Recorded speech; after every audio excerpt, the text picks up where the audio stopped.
Right, so hello and welcome back to Books and Things, and welcome to another video, and today, welcome to a book haul.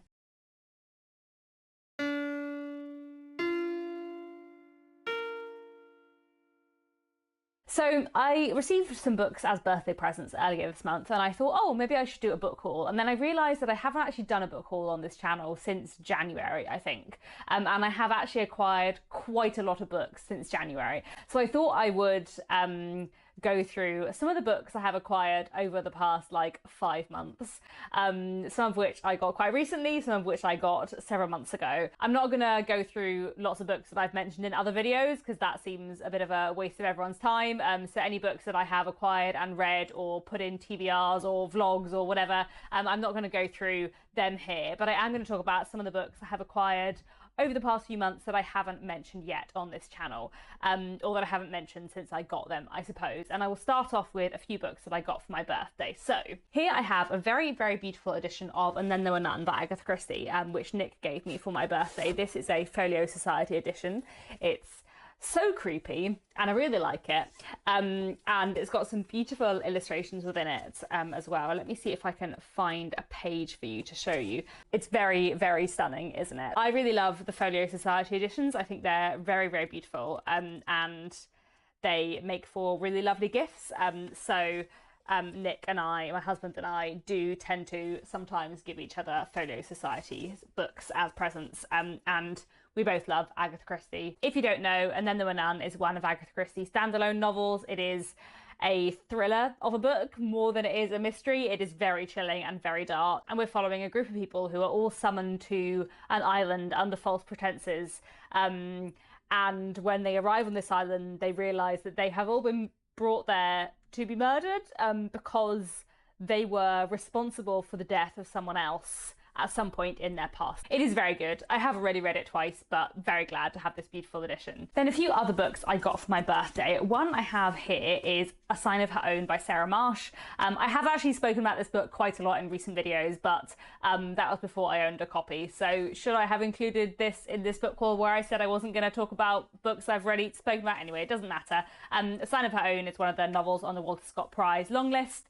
It didn't make the shortlist, but I'm still really keen to read it, and it's about a woman who is deaf and about her past with Alexander Graham Bell, the inventor of the telephone. I've heard very good things about this. I'm very keen to read it, hoping to read this before the end of May. Then another book I got for my birthday that I'm very excited to read, probably in July, is This Motherless Land by Nikki May, which I've heard great things about, and this is a modern Mansfield Park retelling. So obviously I'm excited, but quite a different take on Mansfield Park, I think.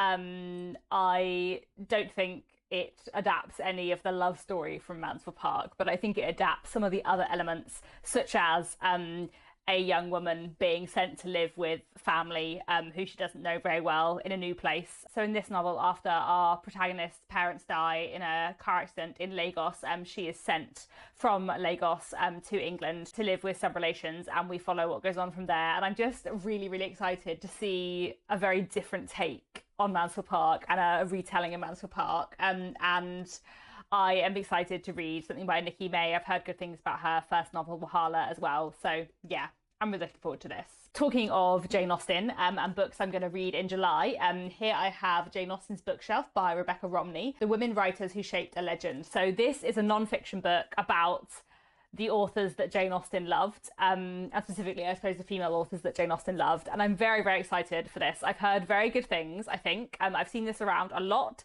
so far, and I'm really looking forward to reading it. And I think it's going to be a really interesting, fascinating read. I'm just generally feeling very excited about this book, so yeah, can't wait to get to that. So those are the books I received as gifts for my birthday, and I'm really looking forward to all of them. But while on the subject of Jane Austen, let me turn to some review copies that I have received over the past few months, because I do have one very exciting Jane Austen themed review copy. So this is a Jane Austen year celebrating 250 years of Jane Austen. So if you don't know, this year is Jane Austen's 250th birthday. So in December, it will be 250 years since Jane Austen was born. So there's a lot of books coming out and special things happening for 250 years of Jane Austen. And this is one of the books that has come out. So the publishers, Pitkin, very kindly sent me a review copy of this, and it looks very exciting. It is I guess like almost like a coffee table book, in that it's got like quite a lot of illustrations and pictures in, as well as lots of text. And I'm really looking forward to reading this in July. I think it's going to be a very fun read and a slightly like different read for Jane Austen July. So the idea is that it is a Jane Austen year. So it goes through like January to December and talks about Jane Austen related things in those months. This is a very beautifully designed book that I am very excited to get stuck into properly come July. Talking of things sent to me by publishers, I do have quite a few other review copies that I've received over the last few months that I wanted to show you. So here we have The Morning Necklace by Kate Foster.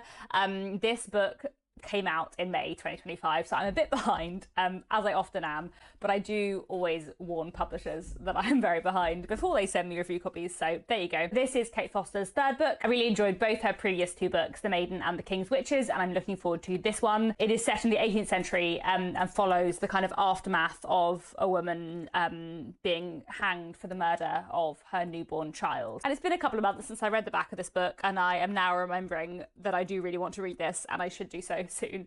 I think this will be fantastic. Kate Foster is a really great writer, so looking forward to this. Then a couple of months ago, I met Flora Carr, author of The Tower, through a mutual friend, and she very kindly sent me a copy of her book, which I am looking forward to reading. So this one is set in the 16th century, and this book looks at Mary Queen of Scots when she is imprisoned and her relationship with those around her. I've heard good things about this. I think it'll be really interesting, and yes, definitely one I need to get to at some point. Then I have a couple of proof copies sent to me by my own publisher, Michael Joseph, both of which I am excited to read. So here we have a proof copy of Venus Flytrap by Emma Madrano.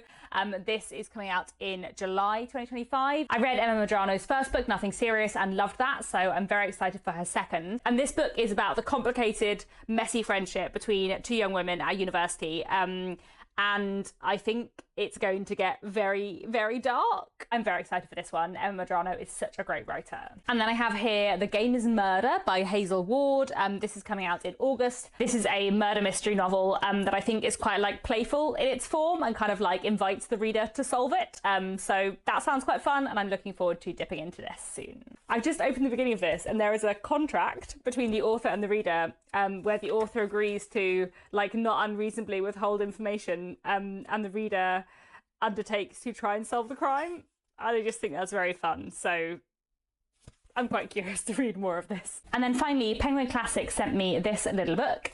This is Suspicion by Seicho Matsumoto. This is a Japanese modern classic from the 1980s, and this is translated by Jessie Kirkwood. And apparently this is a psychological noir novel about a woman accused of murdering her husband. I'm very excited for this. This sounds really, really fantastic. Talking of literature in translation, I have bought myself a few other translated books over the last couple of months. One of my kind of goals for this year is to read more internationally, but I also am trying to like make my TBR more international, because I feel like one of the reasons why I don't end up reading more internationally is because I'm always trying to read the books that I own, and the books that I own tend to be very British dominated. So whenever I feel, you know, like the wish to buy a book, I've tried to steer myself towards buying international literature, and I have bought a couple over the last few months. So here I have Hunchback by Sayu Ichikawa, translated from the Japanese by Polly Barton. This book has been spoken about quite a lot lately, and it's meant to be really fantastic. I just realised I did also speak about this in my like TBR reading plans for May and June, but I hadn't bought it at that point. Anyway, this novel is about a disabled woman who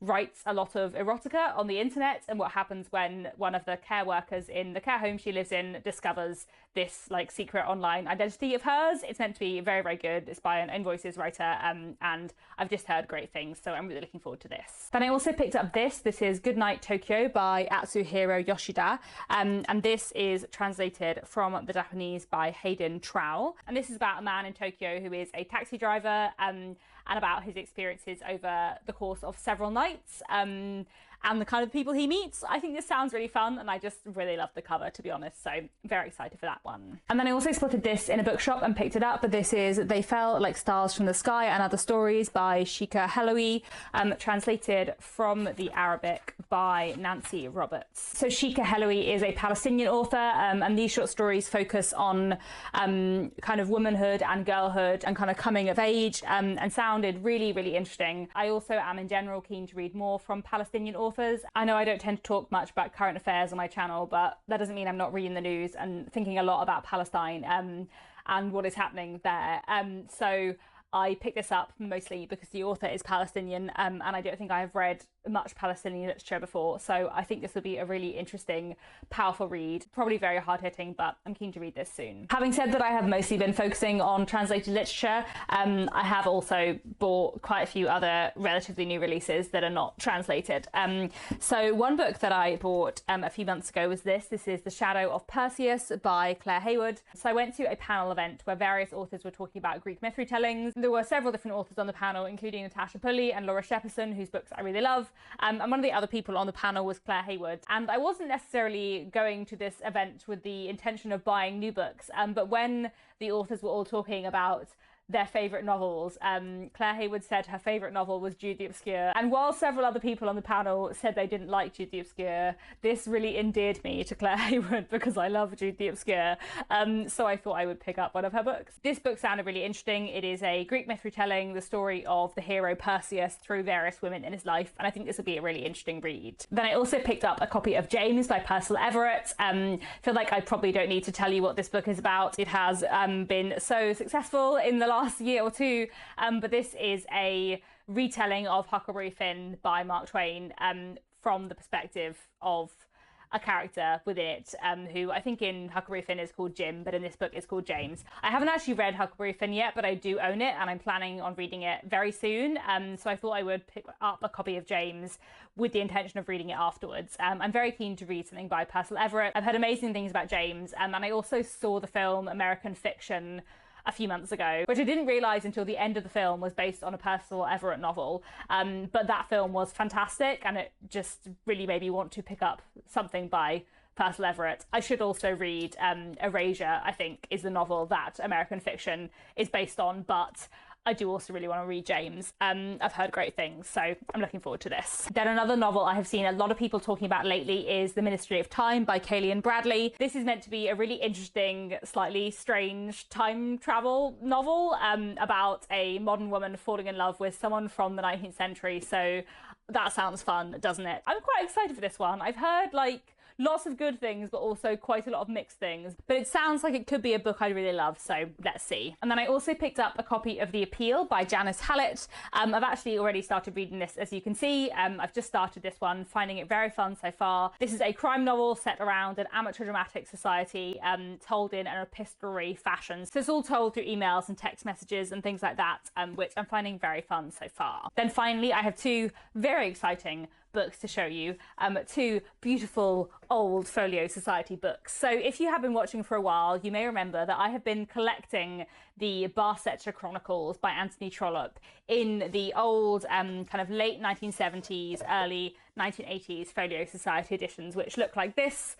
They're stripy and beautiful, and they all have a map in the front. And I have found various books from the series in these editions over the last few years, but I was in a second-hand bookshop the other week, and I found my two missing books, Barsetshire Towers and Dr. Thorne, so I immediately purchased them, which means I now have all six, and they're so beautiful, and it's so fun to have them in these old editions. And it's also just been really fun to go around lots of second-hand bookshops and charity shops with a mission, and to succeed in completing my mission is very satisfying. Now I need to find another mission. Am I going to end up collecting even more 1980s, 1970s Anti-Trollope Folio Society editions? Possibly. Let me just quickly go and get the other four books in the series so I can show you this beautiful set as a set. Here are the whole set. Wait, no, that's quite high for my arms to go. Here is the whole set, all six of the Barsetshire novels. Aren't they beautiful? They're also very heavy, so let me put them down. The Warden is sadly missing his slipcase, and it has to be said that some of the books have fared better than others. Frowny Parsonage is looking very tired. The gold foil there has not fared as well in comparison to, for example, The Small House at Allington. But in general, these books are so beautiful, and it's so lovely to have a complete, really special set of the Barsetshire Chronicles, which if you don't know, are a wonderful series of interconnected novels from the Victorian period by Anthony Trollope, who's one of my absolute favourite authors. And this is my favourite book series ever. Yes, it is. I'm going to declare that. It is my favourite book series of all time. I love it a lot. I think it is fantastic. And yeah, very, very nice to have these beautiful special editions. Hello again, editing Katie here from the future. The very day that I filmed that video, I then met up with a friend who gave me some books as a late birthday present. So I thought I would talk about those two books here as well, you know, so I don't have to do another haul immediately. So I have two books here, which I'm very excited to read. Both of these I haven't read, haven't heard that much about, but have seen about vaguely, and I'm quite excited to read. So here we have Ghost Music by Anne Yu. So Anne Yu is a Chinese author, but now living in the US, I think. And this novel is about a young woman who is a piano teacher and her complicated relationship with her husband and her mother-in-law. I love books about music, so I'm very excited to see how Ghost Music kind of engages with music. And then the other book my friend gave me is this. This is Diary of a Murderer by Kim Yong-ha, translated from Korean by Chris Lee. And this novel sounds fascinating. So this is, I guess, like a crime novel, potentially a literary crime novel, about an elderly serial killer who has dementia, but decides to come out of retirement to kill his daughter's new boyfriend, who he thinks is also a serial killer, which sounds such a strange premise for a novel, but I'm quite curious. Oh, I've just realised it says "and other stories" on it, so I assume that is a novella.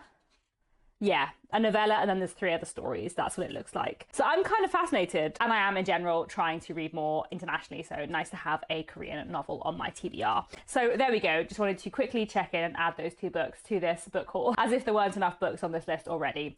That's all for now, and back to Katie from the past. So those are all the books that I have acquired lately. Lots and lots of things for me to read. I am very excited. Do let me know down in the comments if you've read any of these books, if there are any I really need to prioritise. Otherwise, that's all for now. Thanks very much for watching, and I'll be back very soon with another bookish video.